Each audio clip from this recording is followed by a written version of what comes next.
Bonjour, c'est Gilles du site boursicoté.com. Voici l'analyse technique des principales paires de devises du marché Forex ainsi que l'analyse de l'or et du pétrole pour les matières premières. Nous sommes aujourd'hui le jeudi 14 février 2013. Et nous débutons tout de suite avec l'euro-dollar, donc la paire euro-dollar qui nous gratifie d'une fausse sortie, puisqu'après avoir testé ici cette résistance sur cette zone, nous avions hier une sortie avec une confirmation ici de cette cassure avec retour sur cette ancienne résistance comme support. On restait bien au-dessus de la moyenne mobile 20 exponentielle, c'était la configuration telle que je vous l'avais décrite à l'heure où j'effectue mon analyse le soir, et puis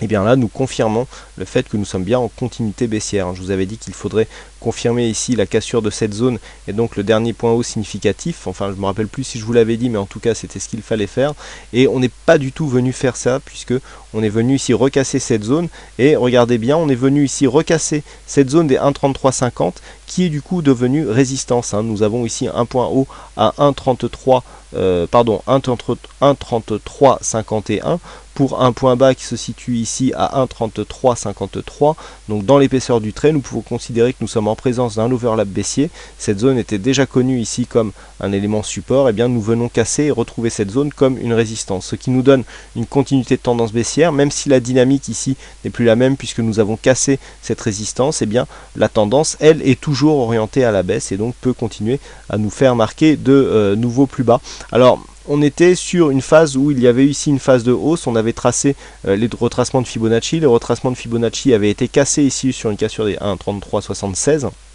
et donc ou même un peu plus haut. On va les retracer tout de suite pour se remémorer tout ça. Voilà, nous avions ici un retracement. Voilà, les 61,8 avaient été cassés sur les 1,3435, et donc je vous avais dit sur cette phase qu'il y avait une grosse probabilité de retrouver le plus bas qui correspond au retracement à 100%. Donc là on est bien parti pour aller rechercher cette zone de point bas. Le fait de casser ici la résistance marquait une invalidation en fait du fait que l'on puisse revenir sur ces points bas, mais le fait que l'on recasse ici et que l'on réintègre la tendance baissière, eh bien nous redonne cet objectif. Donc l'euro-dollar sur une tendance ici court moyen terme reste orienté à la baisse, avec une dynamique que l'on retrouve bien ici sur ces indicateurs, et donc un objectif probable ici sous les 1,3278 voire 1,3265. Sur le câble, la baisse continue, puisqu'après ici l'inscription de nouveaux points bas. Alors je vous avais dit qu'on avait eu un beau signal hier, puisqu'on avait ici cette phase de retournement qui avait avorté. On était venu marquer ici une phase de cassure suivie d'un retour sur la moyenne mobile 20 exponentielle. Je vous avais dit que cela constituait un beau signal d'entrée de trading en tendance. Vous avez été nombreux d'ailleurs à aller à retourner voir justement, retourner visionner ce webinaire, et donc eh bien les cours ont accéléré à la baisse ici, ont confirmé le signal, et donc la baisse continue. Donc on est ici dans une continuité, on longe bien la zone ici, la bande de Bollinger inférieure, et on arrive donc à l'étage inférieur qui se situe à 1,5474, dont le test devrait arriver prochainement. Alors attention toutefois à cette zone de survente qui est apparue couplée à un retournement ici du MACD qui pourrait nous donner un rebond technique ici en direction des 1,5550, voire ici sur cette zone de point bas à 1,5575. donc le câble, mis à part cette petite possibilité de rebond technique, se situe toujours dans une tendance de fond orientée à la baisse. Sur le dollar-yen, depuis sa sortie de tendance ici par cassure du support haussier, la paire de devises se comporte d'une manière assez stable, puisqu'on oscille depuis maintenant 2 ou 3 jours entre une zone ici de point bas à 93 yens pour 1 dollar, avec des points hauts à 94,50, donc toujours ici dans cette zone d'évolution, avec une petite préférence ici, une tendance qui semble s'orienter à la baisse, avec vous voyez cette moyenne mobile 20 exponentielle ici qui commence à s'orienter à la baisse, et donc des cours qui s'inscrivent légèrement sous cette zone. Mais bon, le signal est vraiment très faible, on n'a pas grand chose du point de vue ici des indicateurs, donc il faudra confirmer cette possibilité par une cassure de cette zone ici des 92,10. Quoi qu'il en soit, le dollar-yen confirme sa sortie de dynamique, puisque depuis ici la cassure de ce support qui a été retesté ici comme zone de résistance, il n'y a aucune dynamique sur ce cross de devise, donc en attente d'un signal directionnel plus clair qui se ferait soit par une cassure, donc comme je viens de vous l'expliquer, de cette zone de point bas à 92,10, soit par une cassure de cette zone de point haut à 94,50. On passe aux matières premières et à l'or, donc l'or qui sur cette phase ici de continuité baissière, donc je vous avais donné l'objectif des 1640 $ l'once comme objectif donc suite à la cassure qui avait eu lieu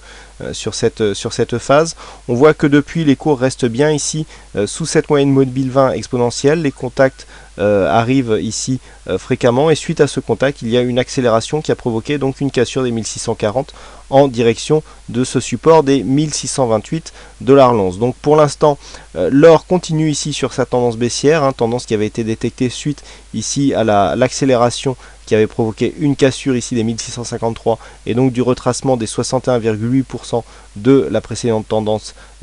haussière. Donc là clairement suite à la cassure de cette zone, eh bien, nous avons un objectif à 1628 $ l'once et un objectif à 1626 qui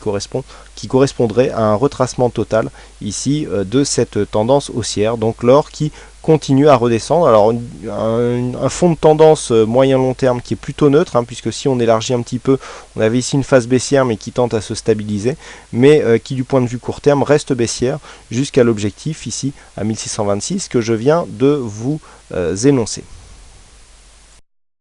Et enfin on termine avec le WTI qui suite à son attaque haussière d'hier, avec cette attaque ici des 98 $ le baril, est venu se repositionner ici sur cette zone de support.